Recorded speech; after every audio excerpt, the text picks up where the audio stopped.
Джек наслаждался редким уютом раннего вечера, взбивая подушки, пока снежинки шептали о приближающейся буре. Снаружи было безжалостно холодно, но внутри старик находил утешение в тепле своей постели. Только он собрался устроиться поудобнее, как тишину нарушил звонок в дверь. Вздрогнув, он зашаркал вниз по лестнице, бормоча что-то о неожиданных посетителях в столь поздний час. Открыв дверь, он увидел свою молодую соседку, ее бледное лицо выражало беспокойство. «Мистер Смит, у вас на заднем дворе собака. Должно быть холодно», — взволнованно сказала она. Джек, смутившись, кивнул и пообещал проверить. Натянув толстое пальто, шарф и перчатки, он приготовился к пронизывающему холоду. Он заметил собаку, крепко прижавшуюся к забору. Ее шерсть была спутана и сливалась с обледенелой землей. Джек двигался осторожно, на сердце у него было тяжело от беспокойства. Когда он приблизился, собака вскинула голову, ее дикие глаза встретились с его. Из ее груди вырвалось глухое рычание, заставившее Джека застыть на месте. Джек мягко заговорил, пытаясь успокоить собаку. «Полегче. Я здесь не для того, чтобы причинить тебе боль». Пес медленно пошевелился, и стало видно, что у него под брюхом что-то есть. Пульс Джека участился, когда до его слуха донеслись слабые странные звуки. Сначала он подумал о котятах. Вздрогнув, он бросился обратно в дом, схватив ноутбук, чтобы спросить совета, но что-то в приглушенных звуках не давало ему покоя. Они не совсем совпадали. Что защищала собака? Джек понимал, что время на исходе, шторм усиливается, и что бы ни лежало под собакой, оно не переживет эту ночь. При исполненной решимости он начал разрабатывать план спасения их обоих.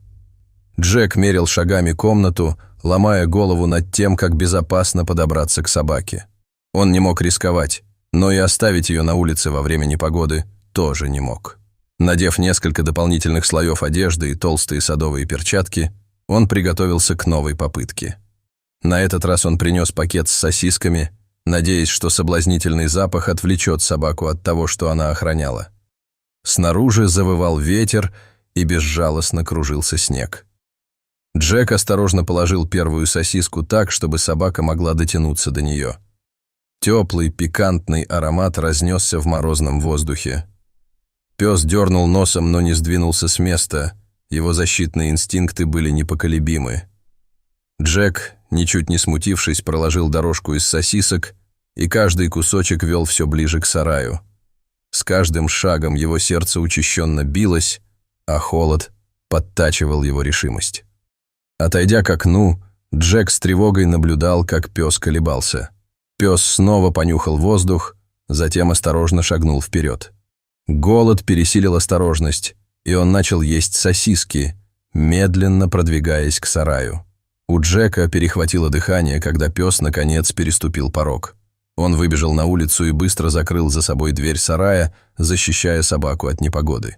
Его охватило облегчение, но его внимание быстро переключилось на то место, которое собака так яростно охраняла. Снег продолжал падать, и Джек опустился на колени и смахнул слой льда, обнаружив источник слабых, странных звуков. Его сердце чуть не остановилось. Под собакой лежали два крошечных совенка. Их пушистые перышки были распушены от холода, а широко раскрытые глаза смотрели на него с молчаливой мольбой. Джек осторожно завернул хрупких созданий в теплое одеяло и поспешил отнести их в дом. Он поместил их в уютную коробку возле камина, где тепло помогло бы им прийти в себя. Но его облегчение было недолгим. Его мысли быстро вернулись к собаке. Она выглядела такой хрупкой, ее тело дрожало от усталости. Джек вернулся в сарай и обнаружил, что пес лежит на полу. Его дыхание было поверхностным, а когда-то настороженные глаза полузакрыты. Пес явно пожертвовал всем, чтобы защитить совят. Сердце Джека сжалось, когда он понял, что животное находится на грани срыва. Он не мог позволить собаке умереть после такой храбрости. Собравшись с силами, Джек поднял хрупкое животное на руки и отнес в тепло своего дома. Внутри Джек осторожно положил собаку возле камина, завернув ее в толстое одеяло. Тепло от огня наполняло комнату, но, казалось, на собаку это не действовало. Ее дыхание оставалось поверхностным, хрупкое тело не реагировало. Сердце Джека упало, когда он увидел, как некогда защищавшее его животное изо всех сил пытается удержаться. Ему была невыносима мысль о том, что он может потерять ее, особенно после всего, что он сделал для совят. Меряя шагами комнату, Джек ломал голову в поисках решения. В приюте для животных ему уже сказали, что не могут прислать помощь из-за шторма. Время поджимало. Дрожащими руками схватив телефон, Джек позвонил своему другу, местному ветеринару. «Вы должны мне помочь», — умолял он, хриплым от нетерпения голосом. Ветеринар, осознав серьезность ситуации, согласился без колебаний. «Джек, приведи собаку, я все подготовлю». Полной решимости спасти собаку, Джек плотно завернул ее в одеяло и приготовился к опасной поездке. За окном бушевала буря, в темную ночь валил снег, а свирепый ветер хлестал по дому. Джек аккуратно завернул совят в другое одеяло и положил их на пассажирское сиденье рядом с собакой. Поездка к ветеринару была опасной. Обледенелые дороги и плохая видимость превращали каждый поворот в рискованную игру. Джек крепко сжал руль, его сердце бешено колотилось, когда грузовик слегка заносило на замерзшей дороге. Он glanced at the dog, which breathed shallowly and unevenly, serving as a vivid reminder of how fragile the situation was. Despite the danger, Jack was determined to push forward, despite the relentless storm.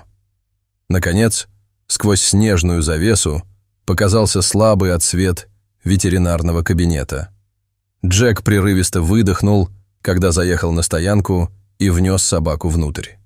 Ветеринар был готов и ждал, сразу же отведя собаку в подсобку для оказания неотложной помощи. Джек остался в комнате ожидания, а совята уютно устроились в своем одеяле. Шли часы, и каждое мгновение тянулось невыносимо долго, пока Джек сидел в тишине. Когда ветеринар наконец появился, на его лице сияла ободряющая улыбка. «Джек, ты совершил нечто экстраординарное, — сказал он. Сейчас состояние собаки стабильное. Если бы ты вовремя не вмешался, она бы не выжила». Джека охватило облегчение. Его плечи поникли, когда напряжение спало. «Спасибо», — пробормотал он, и в его голосе прозвучала благодарность. Ветеринар объяснил, насколько тяжелым было состояние собаки. Она была истощена и страдала от переохлаждения. Тем не менее, несмотря на свою хрупкость, собака проявила невероятную стойкость. Джек рассказал ветеринару о защитном поведении совенка и собаки, восхищаясь их храбростью. Ветеринар восхищенно кивнул и осмотрел сов, подтвердив, что они хорошо выздоравливают и будут перевезены в заповедник дикой природы. Они получат необходимую заботу, чтобы окрепнуть и в конце концов вернуться в дикую природу. Когда буря за окном утихла, Джек почувствовал, как на него накатывает волна усталости. Он направился домой, на него давили события прошедшей ночи. В его некогда пустом доме, холодном и тихом, теперь стало теплее. Самоотверженность собаки и хрупкость совенка пробудили что-то глубоко в нем, целеустремленность, которой он не ощущал уже много лет. На следующее утро первая мысль Джека была о собаке и совятах. Он быстро оделся, желая узнать, как у них дела. Дороги все еще были покрыты снегом, но теперь, когда буря миновала, стало намного безопаснее. Когда Джек добрался до кабинета ветеринара, у него отлегло от сердца, когда он увидел, что пес проснулся, а его глаза сияли ярче, чем накануне вечером. Как только пес заметил его, он слабо завилял хвостом и, с трудом поднявшись на ноги, подошел к Джеку. Ошеломленный, Джек опустился на колени и нежно погладил его по голове. Пес прижался к нему, и с его губ сорвалось тихое поскуливание, словно выражая свою благодарность. Глаза Джека затуманились, когда он осознал глубину возникшей между ними связи. В последующие дни Джек регулярно посещал ветеринара, проверяя, как собака восстанавливает силы. Каждый визит укреплял их связь. Собаку, которую Джек назвал «Скаут» в честь ее бдительного духа, стала символом мужества и преданности. Джек, который провел столько лет в одиночестве, почувствовал, что его сердце раскрывается так, как он и не предполагал. Когда Скаут окреп, Джек принял решение. Он не мог расстаться с собакой. Она стала неотъемлемой частью его жизни. При поддержке ветеринара Джек подписал документы на усыновление и забрал Скаута домой. Скаут поселился в доме Джека так, как будто он всегда принадлежал ему. Когда-то тихий дом теперь наполнился теплом дружеских отношений. Скаут повсюду следовал за Джеком, нетерпеливо виляя хвостом, и они быстро стали неразлучны. Храбрость собаки глубоко тронула Джека, а ее мягкий, преданный характер придал ему целеустремленности. Джек находил радость в самых простых моментах. Он гулял со Скаутом по заснеженным улицам, проводил тихие вечера у камина и наблюдал, как пес с каждым днем становится все здоровее и энергичнее. Скаут заполнил пустоту, которую Джек долгое время воспринимал как часть своей жизни, принеся свет и тепло в сердце старика. Тем временем совята процветали под опекой заповедника дикой природы. Джек время от времени получал новости от разведчиков, узнавая, что они становятся сильнее и скоро будут готовы вернуться в дикую природу. Осознание того, что у них будет шанс жить своей жизнью благодаря защитным инстинктам Скаута, наполнило Джека гордостью. Снежная буря, которая когда-то казалась надвигающейся угрозой, принесла в жизнь Джека неожиданные благословения. Это напомнило ему о силе сострадания и красоте установления связей даже в самых неожиданных обстоятельствах. Скаут не только спасла совят, но и избавила Джека от его изоляции. Шли недели, и связь Джека и Скаута становилась все крепче. Скаут стал больше, чем просто товарищем. Это была семья. Джек, который когда-то неохотно открывал свое сердце, теперь был преисполнен благодарности к собаке, которая, несмотря на шторм, защищала других. Однажды вечером, когда Джек сидел у камина со Скаутом, свернувшимся клубочком у его ног, он размышлял о том, как сильно изменилась его жизнь. Шторм был жестоким, но он принес с собой верного друга, новое чувство цели и напоминание о неожиданных радостях жизни.